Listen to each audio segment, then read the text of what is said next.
یہ میرا خیال ہے اس کو ڈھونڈنا زیادہ مشکل نہیں، اور جب بھی کوئی اس قسم کا کوئی کرائم ہوتا ہے تو پھر دیکھا جاتا ہے کہ اس کا بینیفیشری کون ہے بعد میں. اس میں بھی ہمیں یہ دیکھنا چاہیے کہ اس سے فائدہ کس کو ہے. تو ہمیں بہت واضح طور پر نظر آتا ہے کہ جو قوتیں اس کے پیچھے کار فرما ہیں وہ لگی ہوئی ہیں، لیکن میرا خیال ہے کہ پاکستان اور چائنا جو ہے وہ اس حوالے سے سیم پیج پر ہیں. وہ یہ دہشت گردی کی جو لہر ہے اس کی بنیاد کو بھی سمجھتے ہیں اور اس کے آئندہ یہ جو مقاصد ہیں ان کو بھی سمجھتے ہیں. اس لیے معاملہ جو ہے میرا خیال ہے کہ کوئی ایسا نہیں ہے کہ اس کے اندر کوئی خرابی آئے. تو صیفہ صاحب آج ہوا یہ کہ جیسے ہی واقعہ ہوا ہاں صاحب، ویسے ہی ہمارے جو وزیر داخلہ ہیں وہ بھی چائنیز ایمبیسی گئے اور جا کے ان کے ساتھ مطلب اظہار یکجہتی کیا. آپ کے خیال میں یہ جو قوتیں جیسے فروکی صاحب جن کی طرف اشارہ کر رہے ہیں، ان قوتوں کو یعنی ہم پن پوائنٹ کر کے اور باقاعدہ طور پر اس کا مکمل کلا کما نہیں ہو سکتا؟ کیونکہ یہ بہت مدت ہو گئی یہ واقعات اس طرح سے ہو رہے ہیں. ہم نے کر کے بھی دکھایا، ایسی بات نہیں ہے. اصل میں آپ دیکھیں نا، بدقسمتی سے یہ لوگ واپس آئے اور ان اٹینڈڈ رہے. اب ہمارے پاس شاید ڈیٹا بھی نہیں، یہ آئے انہوں نے اپنا سیٹ اپ دوبارہ کیا. یہ ایک دن میں حادثہ نہیں ہوا، یہ دے آر ویل انٹرسٹ. وہاں پر ظاہر ہے یہاں پر کوئی ڈکیتی کرنے جائے کسی بستی میں تو پہلے اس گھر میں کوئی ایسا جرائم پیشہ گھر ڈھونڈا جاتا ہے، وہاں پر وہ لوگ پناہ لیتے ہیں اور اس کے بعد کرتے ہیں.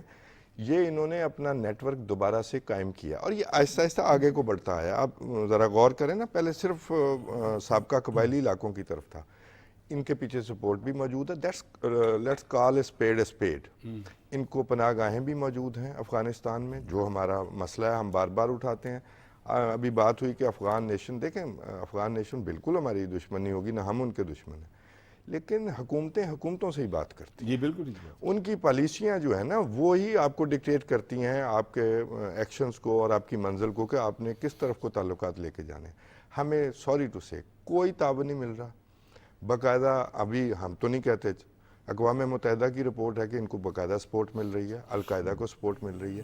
لہٰذا یہ کوئی انڈیویجولی کوئی ایسا واقعہ نہیں ہو گیا، یہ پلاننگ سے ہو رہا ہے. ہمیں اسی جو ہے نا فیز میں واپس جانا ہے.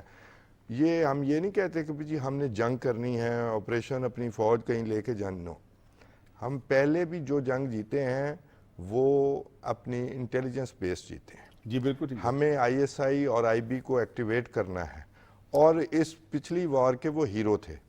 ہمیں یہ منافقت چھوڑنی ہے کہ یہ ہم نے ہر صورت تعلقات بنانے ہیں. ہم نے پہلے اپنے شہریوں کو، اپنے مہمانوں کو بچانا ہے. دیکھیں آپ کی اکانومی اور آپ کی democracy is at stake due to their agenda. ان کی نظریاتی ایجنڈا ہو اور اس کے بعد یہ کہ بھی نہ ہم نے کچھ کرنا ہے نہ کسی اور کو کرنے دینا. ایسے تو ہماری فورسز جو ہیں وہ بہت زیادہ ایکٹیو ہیں. آج بھی یہ جو ایک تربت میں پاک بحریہ کی ایئر بیس تھی اس پر حملہ ناکام بنایا. جی تو فورسز تو اپنا کام کر رہی ہیں. یہ ہے نا کہ بھی آپ ایک گوادر میں بھی پچھلے آپ ایک 24 گھنٹے میں 3 ہوئے. جی آپ 3 دیکھیں نا، یہ ملا کے 3 ہو جاتے ہیں. ایک سائیڈ پہ ادھر حملہ کرتے ہیں، ایک سائیڈ پہ ادھر خود کچھ دھماکہ بیزی کرنے کی کوشش کرتے ہیں. ایک پبلک کو یہ میسج دینے کی، افراتفری پیدا کرنے کی کوشش کرتے ہیں، لیکن پبلک نے ان کو پہلے دیکھا ہوا ہے. اور نفرت جو ہے نا پبلک میں ان لوگوں کی جو اپنے نظریات کی بنیاد پر خود کچھ بمبار تیار کرتے ہیں، وہ پاکستانی پبلک میں کسی کی سوچ سے بھی زیادہ ہے. صرف ایکٹیویٹ ہونے کی ضرورت ہے. جلدی کریں، وار فوٹنگ پہ کریں اور کسی کو معاف نہیں کریں چاہے وہ سرحد کی دوسری طرف بیٹھا ہے. یاد رکھیں کہ آپ کے چاہے امریکہ کے ڈرون تھے، تمام لیڈرشپ ان ڈرون، یہ ڈرتے تھے ان چیزوں سے. اس ڈرون نے ان کا سارا کچھ ختم کر دیا تھا. کسی کو سمجھ نہیں آ رہی تو سمجھانا پڑے گا. بات تو درست ہے، لیکن اب ظاہر ہے کہ آہستہ آہستہ چیزیں جو ہیں وہ آگے کی طرف بڑھیں گی. آپ نے افراتفری کی بات کی تو اب بات کرتے ہیں سیاسی افراتفری کے حوالے سے.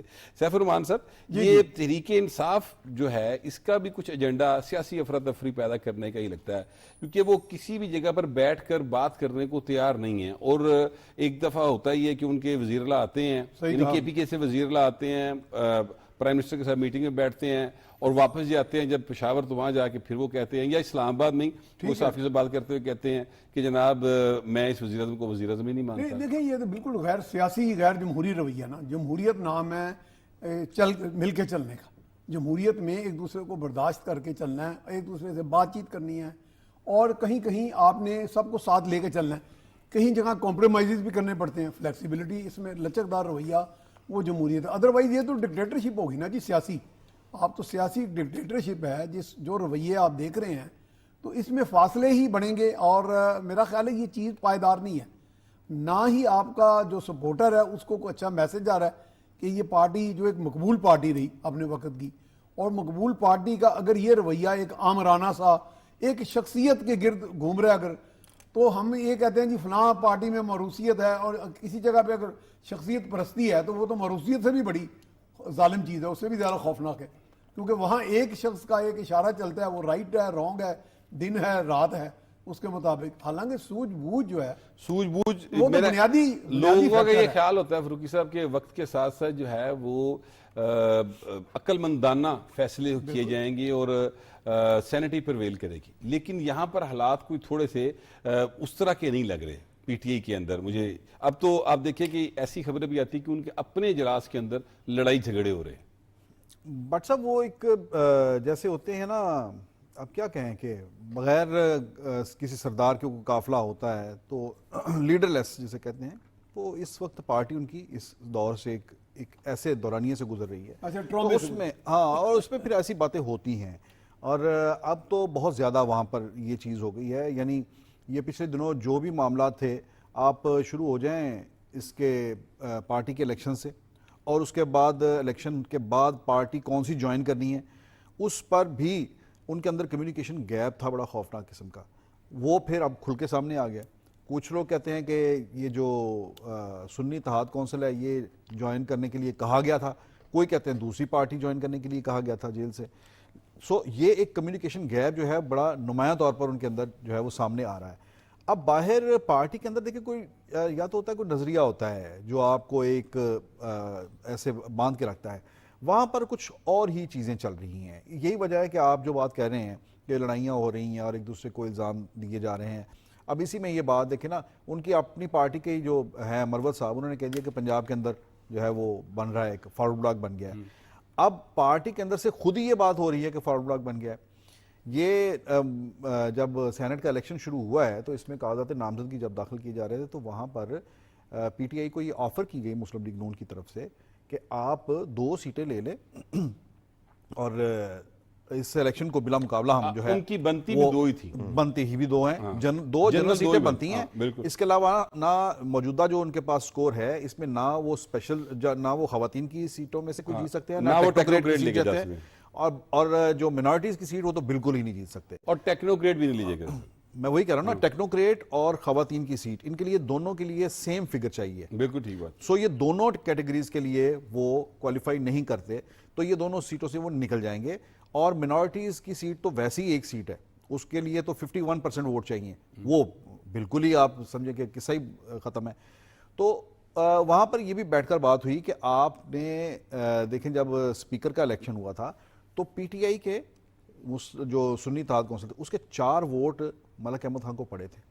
6 تھے شاید، 6 اضافی پڑے. چلے آپ نے 2 اور بڑھا دیے، 6 پڑے تھے. اس کا مطلب ہے کہ وہاں ان کو 97 ملے تھے اور ان کو ان کے 103 ہیں تو اور 97 ادھر ووٹ پڑے تھے. اس کا مطلب ہے کہ وہاں پر ایک کریک موجود ہے. جی جی. اس کی نشاندہی وہاں پر کی گئی ان کے سامنے کہ آپ کے لوگ جو ہیں یہ نہ ہو کہ اب یہ پھر سینٹ کا الیکشن ہے اس میں بھی سیکرٹ بیلٹ ہوگا تو یہ نہ ہو کہ آپ کی یہ جو 2 سیٹیں ہم آپ کو دے رہے ہیں ان 2 میں سے بھی ایک لٹک جائے اور اس میں بھی اگر توڑ پھوڑ ہوتی ہے. تو وہاں پر یہ چیز تو موجود ہے کہ لوگوں کے اندر، لیکن ایسی کوئی فارورڈ بلاک کی واضح طور پر شکل سامنے نہیں آئی کہ کون اس کو لیڈ کر رہا ہے. نہ ہی کوئی مجھے ایسی کوئی ایفرٹس نظر آئی ہیں حکومت کی طرف سے کہ فارورڈ بلاک بنایا جائے. کیوں بنایا جائے؟ ان کے پاس ایک کمفرٹیبل میجورٹی ہے، بلکہ 2/3 میجورٹی آلموسٹ ہے، تو انہیں ضرورت ہی نہیں ہے پنجاب اسمبلی کے اندر. سو یہ ان کے اپنے اندر ہی جو ایک بے چینی ہے، جو افراتفری ہے، جو ایک دوسرے کے ساتھ اختلاف ہے، عدم برداشت ہے، یہ اس کی وجہ سے ہی ہو سکتا ہے کہ فارورڈ بلاک بن جائے یا جو بھی چیزیں جو ہیں سامنے آ رہی ہیں. ادروائز حکومت کو کوئی ایسی ضرورت مجھے تو بظاہر نظر نہیں آتی. توصیف احمد خان صاحب، حکومت کو بے شک وہ ایک کمفرٹیبل میجورٹی کے ساتھ بیٹھی ہوئی ہے پنجاب کے اندر خاص طور پہ، لیکن اس کے باوجود آپ کا مخالف جتنا زیادہ کمزور ہو اتنا آپ خود کو مضبوط محسوس کرتے ہیں. یہ بات تو اپنی جگہ پہ درست ہے. تھوڑی سی جاوید فاروقی بھائی سے تھوڑے سے اختلاف کے ساتھ. جی جی. یہ کمیونیکیشن، لیک آف کمیونیکیشن کا نتیجہ نہیں ہے جو آپ دیکھ رہے ہیں، یہ زیادہ کمیونیکیشن کا نتیجہ ہے. اوکے. یہ کسی اور نے نہیں فیصلہ کیا کہ کس پارٹی میں جانا ہے. یہ عادت ہے بانی پی ٹی آئی کی, کبھی وہ نہ نام لے, وہ کہے جی مجھے نہیں پتا, مجھے بھی لیڈر نے بتایا تھا, وہ دوسرا کہے گا مجھے میرے لیڈر نے بتایا تھا, تیسرا کہے گا, آپس میں لڑیں گے. اچھا, یہ کلٹ فالوئنگ جو ہے, یہ کلٹ فالوئنگ کئی ملکوں میں رہی ہے, کہیں سرو کیا ہے, یہی کچھ ہی ہوتا ہے, یہی کچھ ہی ہونا ہے. اچھا, ہر کوئی اچھل کر دکھائے گا کہ میں زیادہ اونچا ہوں جی, میں زیادہ آپ کے لیے بول رہا ہوں, ٹھیک ہے. اچھا, اب آ جاتے ہیں پنجاب کی طرف. کچھ سینئر وائسز بھی ہوتی ہیں جو نمبر ٹانگ ٹانگ کے تھک جاتی ہیں, جی جی, انہوں نے ہلکے میں کام بھی کروانے ہیں, ٹھیک ہے. وہ باقاعدہ الیکٹیبل ہیں, وہ حادثاتی طور پر نہیں جیت کے آئے, وہ صرف وہ ابھی کچھ آیا نا کلٹ فالوئنگ میں بھی آئے ہیں جی لوگ, جی آئے ہیں. ٹھیک ہے. وہ ورکنگ ریلیشن شپ پہ یقین نہیں رکھتے, وہ لگے رہے, انہیں پتہ ہے پہلی اور آخری دفعہ آئے ہیں, ٹھیک ہے. جو سیریس لوگ ہیں وہ ان چیزوں کے ساتھ نہیں چل سکتے. جتنی بھی مارا ماری ہو الیکشن میں, جب لوگ اسمبلیز میں پہنچ جاتے ہیں تو مائنڈ سیٹ چینج ہو جاتا ہے, تو وہ ساتھ نہیں چل پا رہے ہوں گے. تو میرا نہیں خیال کہ نون لیگ جو ہے ان میں سے فارورڈ بلاک بنا کے ان کو پھر ایک وکٹم کارڈ دے دے, ٹھیک ہے. یہ کچھ سینئر ایڈوائس بھی نہیں ہوگی, نہ ہی میرا خیال ہے وہ یہ چاہیں گے. یہ ان کی اپنی رفٹس ہیں, کوئی پیچھے رہ جاتا ہے, کوئی آگے رہ جاتا ہے, وہ نعرے بازی ہے. آپ دیکھ لیں, اگر ہٹلر نے کوئی سرو کیا ہو اپنی قوم کو, کوئی مسولینی نے کیا ہو, کوئی ہیوگو شاویز نے کیا ہو, تو یہ بھی کر لیں گے. اگر وہ نہیں کر سکے تو پھر یہ بھی نہیں کر سکیں گے. بچنے کی ضرورت ہے.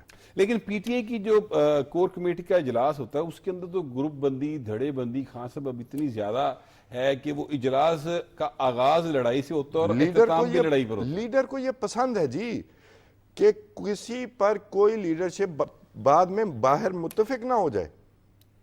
ون اینڈ دی اونلی نظر آنا چاہیے. پلاننگ کے تحت ہو رہا ہے. جی, آپ دیکھیں نا, اگر مجلس وحدت المسلمین, سنی اتحاد کونسل, وہ ایک کوئی پی ٹی آئی نظریاتی, ایک جے یو آئی نظریاتی, یہ سارے مشورے کدھر سے آئے ہیں؟ بھر صاحب آپ نے تو یہ خبر بھی شاید کی ہوئی ہے, تو کدھر سے آئے ہیں یہ مشورے؟ کو ہوا سے آئے تھے, وہیں سے آئے تھے, اڈیالہ جیل سے. وہ زیادہ کمیونیکیشن کا نتیجہ ہے کہ کسی پر اتفاق نہ ہو کہ یہ جو باہر ہے یہ ہمارا لیڈر ہے. کمزور ترین آدمی سامنے آئے, تو کوئی کھڑکے والا آدمی رکھا ہوا ہے, کوئی کمزور رکھا ہوا ہے, کوئی درمیانہ رکھا ہوا ہے, ہر کسی کی اپیزمنٹ جاری ہے. بلکہ میرا خیال یہی بات زیادہ بہتر ہے کہ کمزور آدمی جو ہے اسے نمبر 2 رکھیں تاکہ وہ کہیں ریپلیس نہ کریں. یہ ہوتا ہے جی, یہ ہوتا ہے. اور فاروقی صاحب, میرا خیال ہے کہ آج تو جو بیرسٹر گوہر صاحب نے ایک میڈیا ٹاک کی, ایک ون لائن, جی پلیز پلیز, اس میں کوئی کھڑکے والا, کوئی درمیان والا, اب تو ٹک ٹاکر ٹائپ لیڈر بھی تو ہیں جی جن کا آپ ذکر اس کر میں رہے ایک اضافہ میں کرنا چاہوں گا. ان میں ہم کچھ لوگوں سے یہ بھی سن رہے ہیں, میں نہیں کہہ رہا یہ, لیکن چونکہ ٹاک آف دا ٹاؤن ہے کہ ان میں جو کمزور یا درمیانے یا دوسرے یا تیسرے نمبر والے کچھ لوگ ادھر ان سے بھی رابطے میں اور باقاعدہ رابطے میں, جی جی بالکل ہوں گے, یعنی ان سے انڈرسٹینڈنگ کے ساتھ کام کر رہے ہیں. جی بالکل ایسا ہی ہوگا.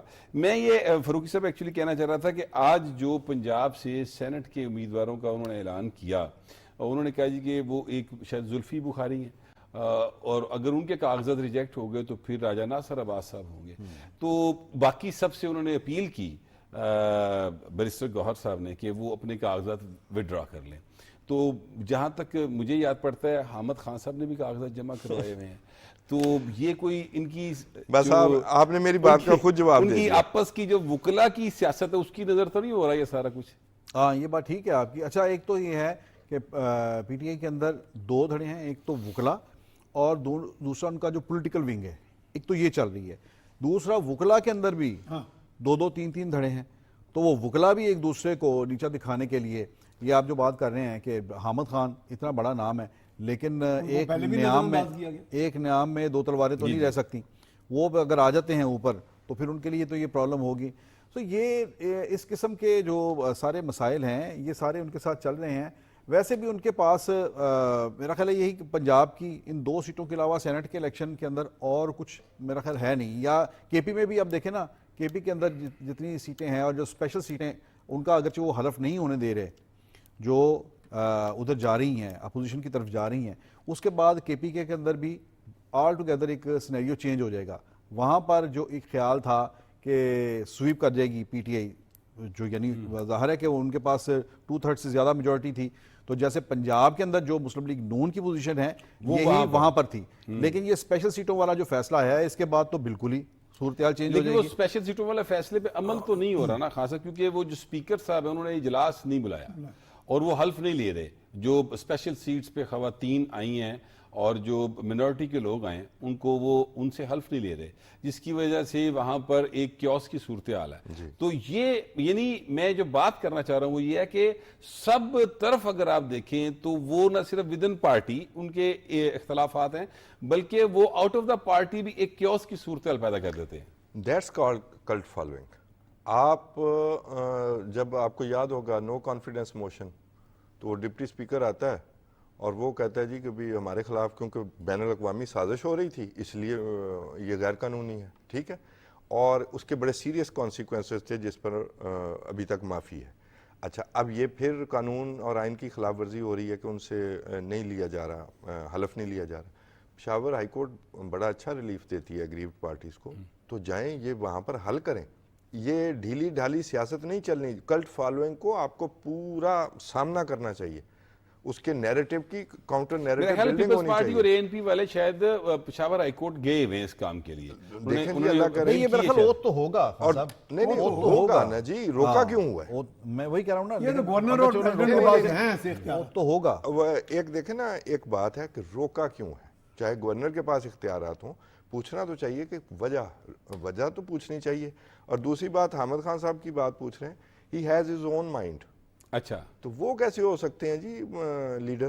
ورنہ یہاں پر تو حالانکہ سیکنڈ ان کمانڈ تھے وہ, خان صاحب یہاں وہ پر چیئرمین بن جاتے. ان کی دو سیٹس نکلتی ہیں پی ٹی آئی کی, ان کے نمبرز کے اعتبار سے اگر بات کی جائے تو حامد خان صاحب اور اس کے ساتھ جو بھی دوسرے ہوں گے وہ اگر جنرل سیٹ پہ ہیں, میرا خیال حامد خان صاحب جنرل سیٹ پہ ہی ہیں, حامد خان صاحب جنرل سیٹ تو وہ آرام سے 2 سیٹس نکل سکتی ہیں.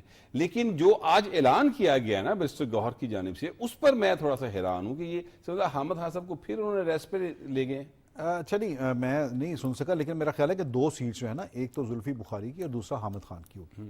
یہ دونوں ہوں گے کینڈیڈیٹ ان کے, اور زلفی بخاری کے علامہ راجہ ناصر عباس جو ہیں وہ ان کے متبادل ہوں گے, کورنگ کینڈیڈیٹ ہوں گے. تو یہ ہے کہ اگر زلفی بخاری کا, چونکہ ان کے کچھ ایشوز ہیں, وہ پاکستان میں نہیں ہیں, وہ باہر ہیں, تو یہ ہے کہ اگر ان کا کوئی ایسا ایشو بنتا ہے تو اس کے بعد پھر راجہ ناصر عباس جو ہیں وہ ان کی جگہ پر وہ الیکشن لڑیں گے, ان کے کینڈیڈیٹ ہوں گے. لیکن یہاں پر مجھے یہ راجہ ناصر عباس صاحب کے ساتھ تھوڑی سی ہمدردی ہے کہ یہ پی ٹی آئی کو چاہیے تھا کہ انہیں یہ ٹکٹ دیتی. انہوں نے تو اپنی پوری پارٹی ان کے لیے پیش کر دی تھی. وہاں پر انہوں نے ایسا ایک جو ہے وہ انصار مدینہ والا, یہ ریاست مدینہ کی ہم بات کرتے تھے لیکن انہوں نے انصار مدینہ والا, آپ نہیں کرتے تھے, وہ پی ٹی آئی والے کرتے جانے تھے. ان کی بات کر رہا ہوں. انہوں نے گندی سیاست کے کام ہے, کدھر ملا دیا آپ نے. خان صاحب میں کہہ رہا ہوں, انہوں نے ایسے جذبے کا اظہار کیا تھا کہ انہوں نے پیش کر دی اپنی پارٹی کہ آپ یہ ٹائٹل لے لیں, موقع پرستی کی سیاست لے لیں, ہے, موقع پرستی کی سیاست ہے. آپ انہیں اسے سیدھا کہیں کہ موقع پرستی کی سیاست ہے, انہیں مین سٹریم میں آنے کا موقع مل رہا تھا, کوئی سیٹ بھی مل جاتی. بس چلیں اس ساری سیاست کے اوپر مزید بات کریں گے, فی الحال بریک کا کہا جا رہا ہے, ٹیک اے بریک.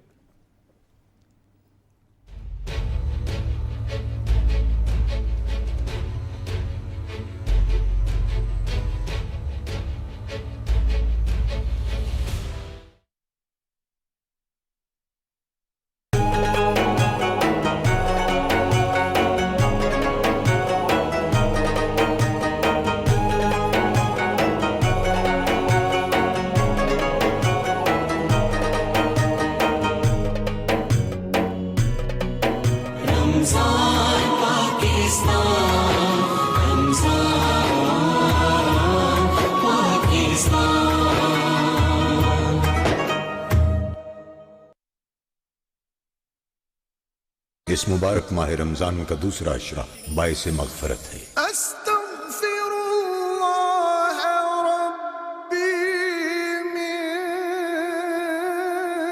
کل ذنب اذنبته واتوب الیہ. اے اللہ میرے گناہوں کو بخش دے اور میری توبہ قبول فرما. جدھر وہ عالی